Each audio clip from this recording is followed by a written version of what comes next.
जय श्री कृष्णा दोस्तों, राधे राधे। आप सभी को होलिका दहन की बहुत बहुत शुभकामनाएं। जैसा कि आज फाल्गुन पूर्णिमा तिथि पर होलिका दहन मनाया जाता है। फाल्गुन पूर्णिमा पर भगवान विष्णु एवं माता लक्ष्मी जी की पूजा और व्रत आदि करने का जितना महत्व है उतना ही महत्व इस दिन फाल्गुन पूर्णिमा की पौराणिक कथा का पाठ करने का भी है। मान्यता है कि ये कथा सुनने से यश, कीर्ति, धन धान्य और संतान सुख प्राप्त होता है तथा मरणोपरांत वैकुंठ धाम की प्राप्ति होती है। आज हम सभी इस वीडियो में फाल्गुन पूर्णिमा की व्रत कथा सुनेंगे, जिसे आज के दिन सुनना बहुत ही शुभ माना जाता है। मेरी आपसे प्रार्थना है, आप सभी भक्तजन इस कथा का श्रवण बड़ी भक्ति भाव से करिएगा। वैसे तो सभी लोगों ने प्रहलाद जी की कथा को सुना है, पर आज हम श्रीमद् भागवत महापुराण में वर्णित प्रहलाद जी की पूर्ण कथा का श्रवण करेंगे। अगर ये कथा थोड़ी सी लंबी हो तो कृपा करके वीडियो को छोड़ के मत जाइएगा, उसे पूरा अवश्य ही सुनिएगा। तो आइए कथा को प्रारंभ करते हैं। भगवान श्री हरि की जय हो। युधिष्ठिर दैत्यराज हिरण्यकशिपु के 4 पुत्र थे। उनमें से प्रहलाद जी यों तो सबसे छोटे थे, परंतु गुणों में सबसे बड़े थे। वह बड़ी संत सेवी थे, ब्राह्मण भक्त, सौम्य स्वभाव, सत्य प्रतिज्ञ और जितेंद्रिय थे तथा समस्त प्राणियों के साथ अपने ही समान समता का भाव रखते थे। हिरण्यकशिपु ने अपने पुत्र प्रहलाद को भगवत प्रेमी होने के कारण मार डालना चाहा और इसके लिए उन्हें बहुत सी यातनाएं दी, परंतु प्रहलाद जी सर्व आत्मा भगवान के परम प्रिय हो चुके थे। उनके हृदय में अटल शांति थी। भगवान के प्रभाव से वे सुरक्षित थे, इसलिए तरह तरह से चेष्टा करने पर भी हिरण्यकशिपु उनको मार डालने में समर्थ न हुआ। बड़े बड़े दुखों में भी वे तनिक भी घबराते न थे। जन्म से असुर होने पर भी उनमें असुरी संपत्ति का लेश मात्र भी नहीं था। प्रहलाद जी बचपन में ही खेल कूद छोड़कर भगवान के ध्यान में जड़वत तन्मय हो जाया करते थे। उन्हें जगत की कोई सुध बुध नहीं रहती थी। उन्हें ऐसा लगता था कि भगवान मुझे अपनी गोद में लेकर बैठे हुए हैं, इसलिए उन्हें सोते बैठते, खाते पीते, चलते फिरते और बातचीत करते समय भी इन बातों का ध्यान बिल्कुल न रहता। एक दिन हिरण्यकशिपु ने अपने पुत्र प्रहलाद को बड़े प्रेम से गोद में लेकर पूछा, बेटा बताओ तो सही, तुम्हें कौन सी बात अच्छी लगती है? तब प्रहलाद जी ने कहा, पिताजी, संसार के प्राणी मैं और मेरे के झूठे आग्रह में पड़कर सदा ही अत्यंत गलत काम करते रहते हैं। ऐसे प्राणियों के लिए मैं यही ठीक समझता हूँ कि वे अपने पतन के मूल कारण को छोड़कर वन में चले जाएं और भगवान श्री हरि की शरण ग्रहण करें। प्रहलाद जी के मुंह से शत्रु पक्ष की प्रशंसा से भरी बात सुनकर हिरण्यकशिपु हंस पड़ा। उसने कहा, दूसरों के बहकाने से बच्चों की बुद्धि यों ही बिगड़ जाया करती है। जान पड़ता है गुरुजी के घर पर विष्णु के पक्षपाती कुछ ब्राह्मण वेश बदलकर रहते हैं।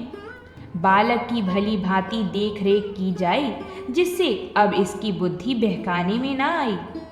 जब दैत्यों ने प्रहलाद को गुरुजी के घर पहुंचा दिया, तब पुरोहितों ने उनको बहुत पुचकार कर और फुसलाकर बड़ी मधुर वाणी से पूछा, बेटा प्रहलाद, तुम्हारा कल्याण हो, ठीक ठीक बतलाना, देखो झूठ ना बोलना। यह तुम्हारी बुद्धि उल्टी कैसे हो गई? और किसी बालक की बुद्धि तो ऐसी नहीं हुई। कुल नंदन प्रहलाद, बताओ तो बेटा, हम तुम्हारे गुरुजन यह जानना चाहते हैं कि तुम्हारी बुद्धि स्वयं ऐसी हो गई या किसी ने सचमुच तुमको बहका दिया है? प्रहलाद जी ने कहा, जिन मनुष्य की बुद्धि मोह से ग्रस्त हो रही है, उन्हीं को भगवान की माया इस जाल में फंसाए रखती है। यह अपना है और यह पराया। उन मायापति भगवान को मैं नमस्कार करता हूँ। वह भगवान ही जब कृपा करते हैं तब मनुष्य की पाशविक बुद्धि नष्ट होती है। इस पशु बुद्धि के कारण ही तो यह मैं हूँ और यह मुझसे भिन्न है, इस प्रकार का झूठा भेदभाव पैदा होता है। वही परमात्मा यह आत्मा है।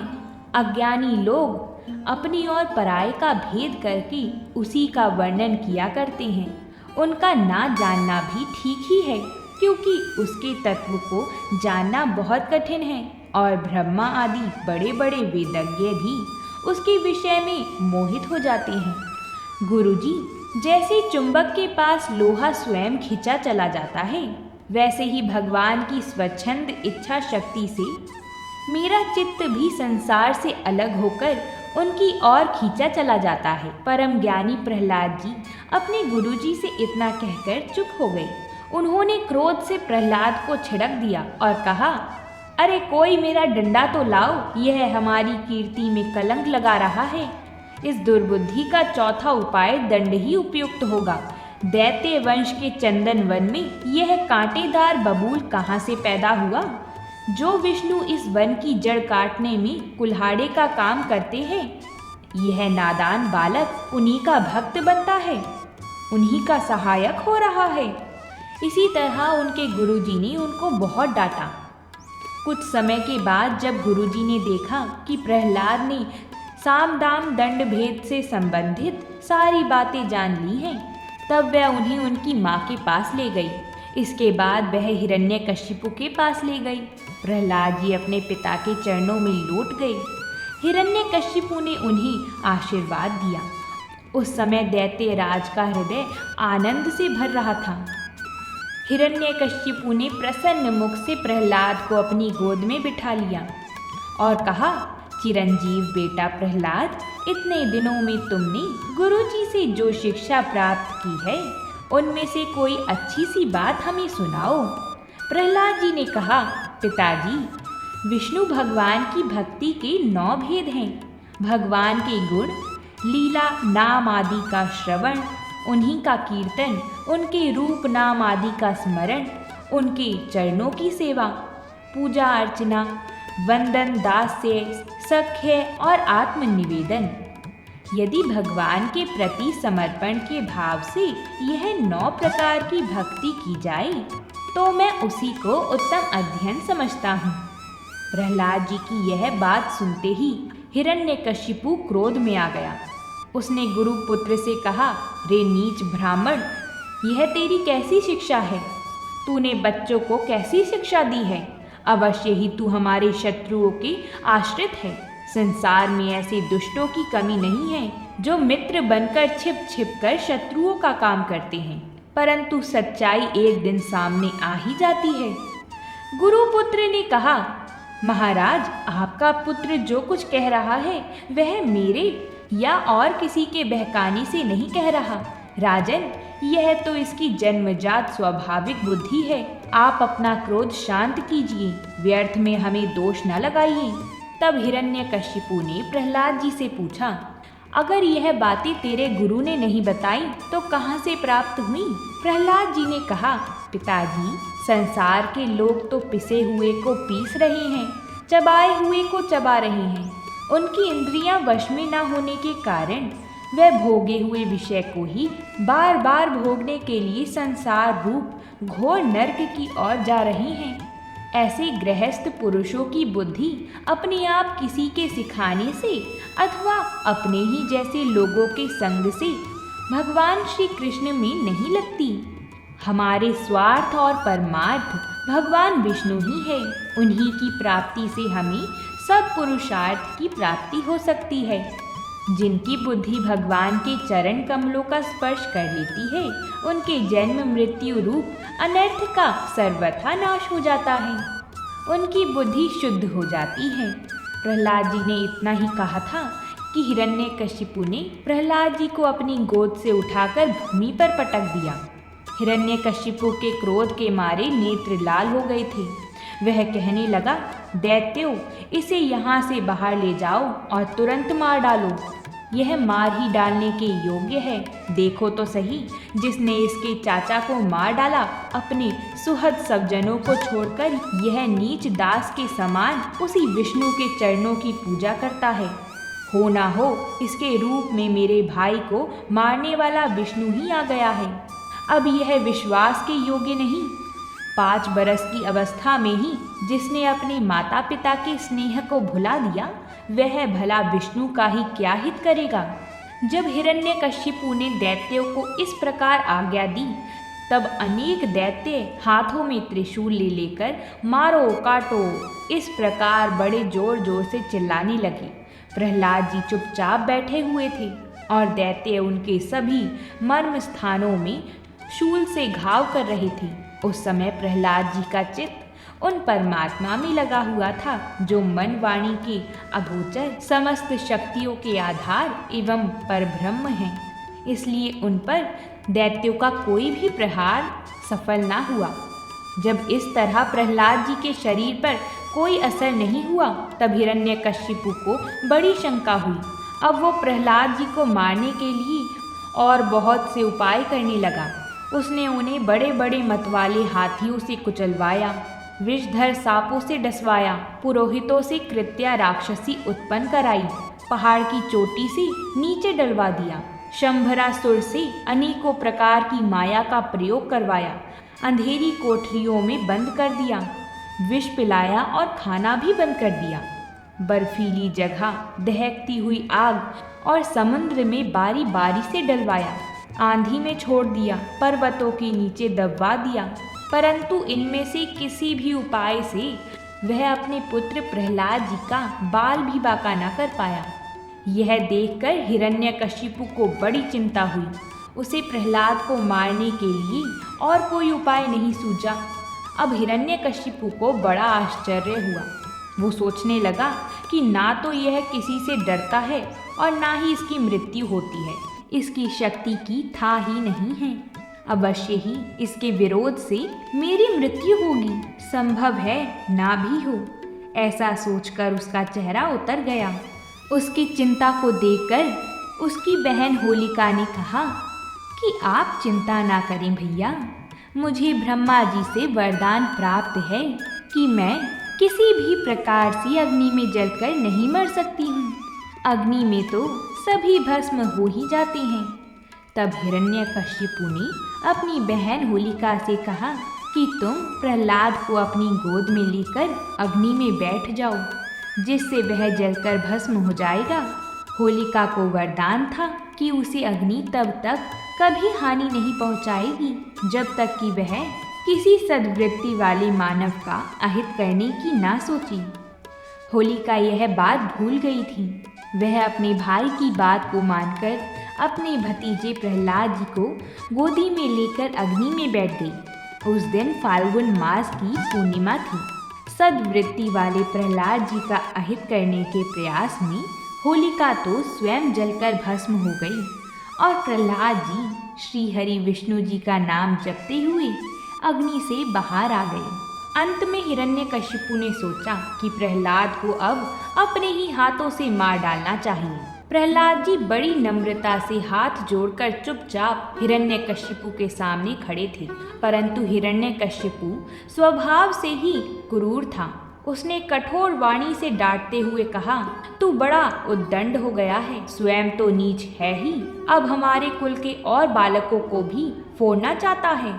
आज ही तुझे यमराज के घर भेजकर इसका फल चखाता हूँ। मैं तनिक सा क्रोध करता हूँ तो 3 लोक और उनके लोकपाल कांप उठते हैं। फिर मूर्ख, तूने किसके बलबूते पर निडरता की तरह मेरी आज्ञा के विरुद्ध काम किया है? ऐसा सुनकर प्रहलाद जी ने क्रोध से कहा, हे दैत्यराज, ब्रह्मा से लेकर तिनके तक सब छोटे बड़े चर अचर जीवों को भगवान ने ही अपने वश में कर रखा है। ना केवल मेरे और आपके, बल्कि संसार के समस्त बलवानों के बल भी केवल वही हैं। वह ही महापराक्रमी सर्वशक्तिमान प्रभु काल हैं और समस्त प्राणियों के इंद्रिय बल, मनोबल, देह बल, धैर्य एवं इंद्रिय भी वही हैं। वही परमेश्वर अपनी शक्तियों के द्वारा इस विश्व की रचना, रक्षा और संहार करते हैं। वह ही तीनों गुणों के स्वामी हैं। आप अपना यह असुर भाव छोड़ दीजिए। अपने मन को सबके प्रति समान बनाइए। इस संसार में अपने वश में ना रहने वाले कुमार्गामी मन के अतिरिक्त और कोई शत्रु नहीं है। मन में सबके प्रति समता का भाव लाना ही भगवान की सबसे बड़ी पूजा है। हिरण्यकशिपु ने कहा, अरे मंद बुद्धि, तेरे बहकाने की भी अब हद हो गई है। यह बात स्पष्ट है कि अब तू मरना चाहता है, क्योंकि जो मरना चाहते हैं वह ही ऐसी बातें करते हैं।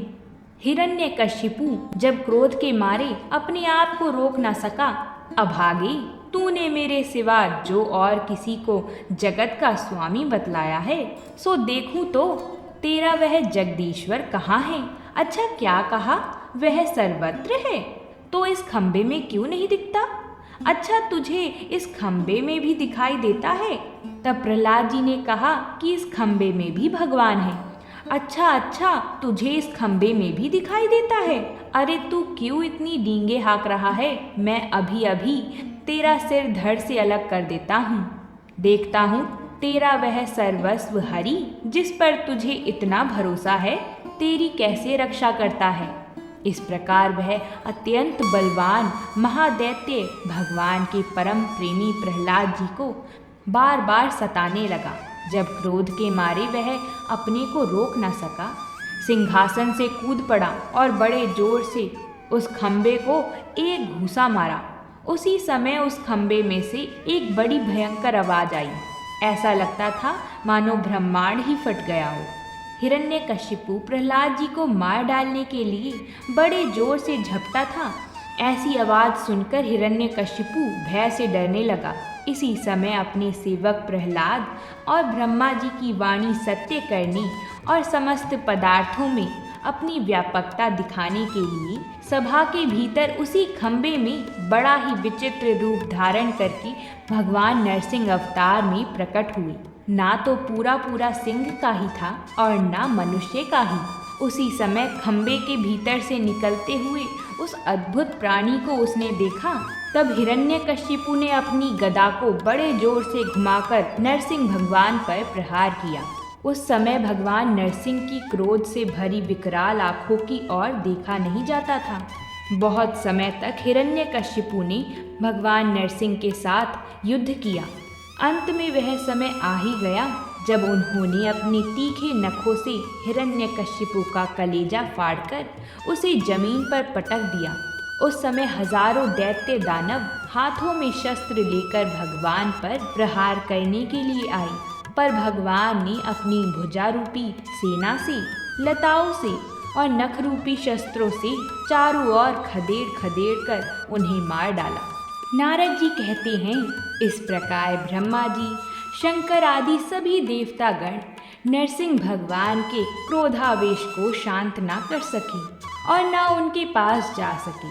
किसी को उसका उपाय नहीं पता था। देवताओं ने उन्हें शांत करने के लिए स्वयं लक्ष्मी जी को भेजा।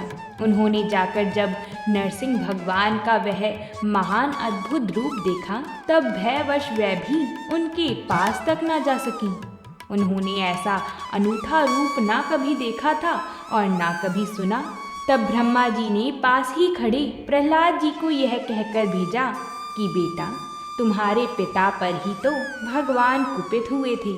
अब तुम ही उनके पास जाकर उन्हें शांत करो। ऐसा सुनकर प्रहलाद जी भगवान के पास जाकर हाथ जोड़कर पृथ्वी पर साष्टांग लौट गए।